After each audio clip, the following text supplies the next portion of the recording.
ठाकुर जी गैया चराने की जिद कर रहे थे यशोदा मैया से। तो यशोदा मैया बोली, लाला तू गैया चरावे जावेगो? ठाकुर जी बोले, हाँ जाऊंगो। रोने लगे। ये जो पीछे चित्र है ना, ये देखो, ये गोपाष्टमी का ही चित्र है जो पीछे फ्लेक्स लगाया गया है। प्रथम पूजा ठाकुर जी ने गैया की करी और फिर गैया चरावे गए। तो उस समय यशोदा मैया ने कहा कि वो पादुका लेकर के आई, ठाकुर जी को पहनाने लग गए। ठाकुर जी बोले, मैया जी कहा कर रही है? तो मैया बोली, लाला तू गैया चरावे जावेगो, कहीं तो को कांटे नहीं लग जाएं, कंकड़ नहीं लग जाएं, तेरे पाम बड़े कोमल हैं, पामन में कोई निष्ठुरता नहीं आ जाए, या हमारे तो को पादुका पहना रही हूं। सो ठाकुर जी गैया के पाम गिनने लगे, 1 2 3 4 5 6 7 8, मैया इतनी पादुका और मंगवा। मैया बोली, काहे को? बोले, मैं गैया चरावे जाऊंगा, मेरे पामन में कांटे लग जाएंगे, कंकड़ लग जाएंगे, जे गैया भी तो चरवे जामेंगे, इनके पामन में लग गए तो मैया इनके काजे पादुका मंगा दे। यशोदा मैया जोर तैसी, लाला जे गैया हैं, जे जानवर हैं, इनके पामन में पादुका थोड़ी पहनाई जाए, पादुका तो मानव पहने।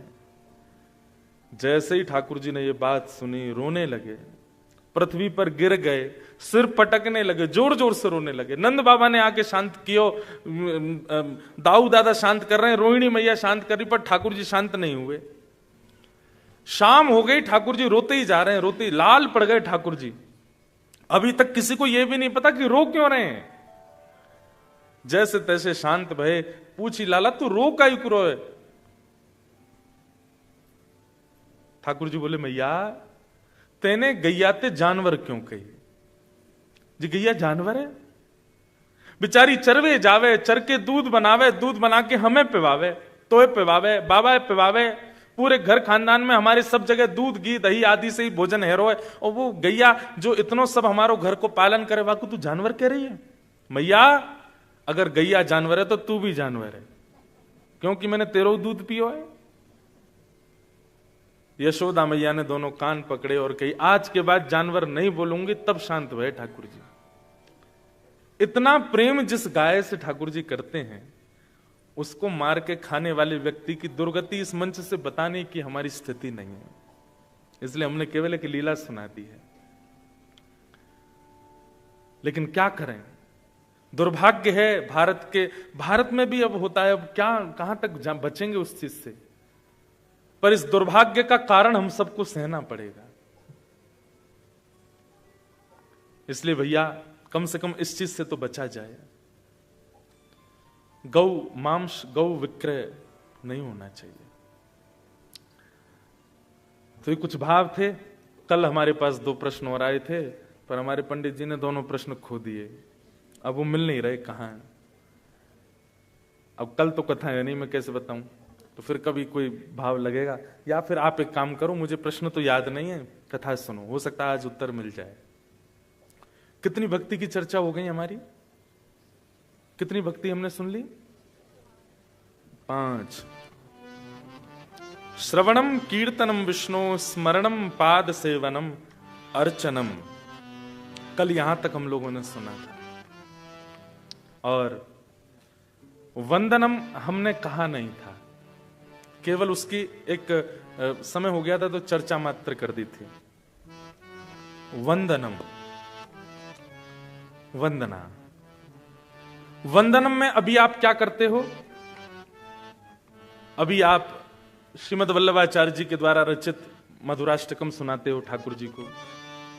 ये वंदना लिखने के पीछे कारण क्या था, आज बताते हैं।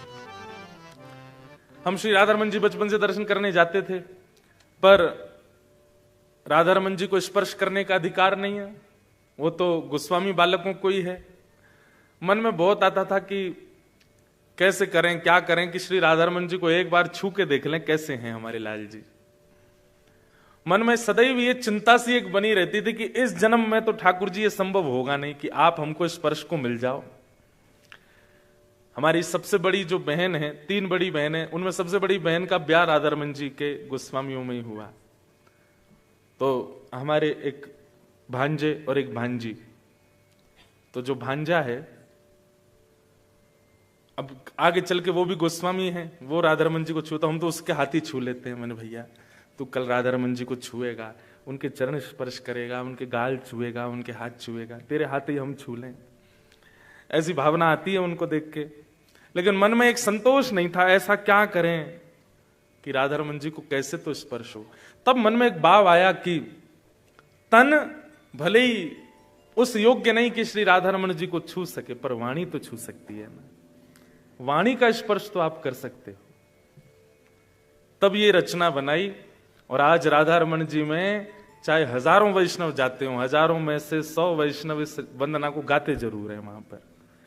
तो भले ही मैं नायरोबी में हूं, भले ही मैं बाहर कथा कर रहा हूं, एक वैष्णव भी जाकर के यदि ठाकुर जी के सामने राधा रमणम हरे हरे बोलता है तो उसके भाव से भी मेरा स्पर्श हो जाता है। इसे कहते हैं वंदनम। ये मैं अपनी बात बता रहा हूं। और एक बात याद रखिएगा, भक्ति मार्ग में जब आप प्रकृष्ट स्थिति को आओगे, विशेष स्थिति को आओगे, तो आप वंदनाएं लिखने लगोगे, आपकी रचनात्मक स्थिति अपने आप बनने लगेगी। ये किसी से सीखा नहीं जाता, सिखाना नहीं पड़ता है। ये एक प्रकार का प्रमाण है कि आपकी भक्ति अब ठाकुर जी को प्रिय लग रही है, इसलिए आपके चित्त से अपने आप भाव कविता के रूप में निकल रहे हैं। कोई बहुत बड़े कवि नहीं, अब मैं कभी कभी लिख देता हूं, लेकिन मेरे से आप कहो आज रात ही कुछ लिख के दिखाओ, नहीं लिखा जाएगा। वो कच्छ में, गुजरात में कच्छ गांधी धाम में कथा थी, तो वहां पे जो आयोजक थे, 4 दिन का सत्र था, तो उन्होंने कहा, मैंने कहा क्या सुनना है बताइए, तो बोले वृंदावन महिमामृत, वृंदावन रसामृत। तो स्टेज पे जाने से 2 घंटे पहले हम, प्रेम जी, सागर जी, हम तीनों ही बैठे थे। मंडली तो बड़ी है भारत में, लेकिन हम 3 ही बैठे थे। बैठे सोचे क्या करें क्या करें, वृंदावन के ऊपर कुछ लिखा जाए। और आप विश्वास माने 15 मिनट के अंदर ये रचना तैयार हो गई।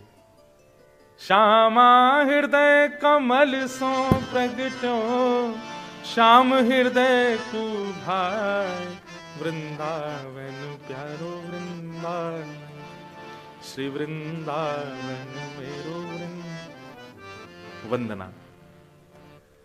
भक्ति जब अपनी स्थिति प्रकट करती है तो भक्त अपने भावों को शब्द देने लगता है, और वही शब्द ठाकुर जी का श्रृंगार बन जाता है। मुझे एक नाम आप बता दीजिए मंच पर लिख करके कि किसी भक्त ने, जो भक्त था और उसको ठाकुर जी मिले लेकिन उसने कभी शब्दों में कुछ गाया ना हो। एक भक्त का नाम नहीं बता सकते आप, सबने गाया। जिसने पाया उसने गाया, या फिर ऐसा कहें जिसने भी पाया गा के पाया। यही है वंदन भक्ति।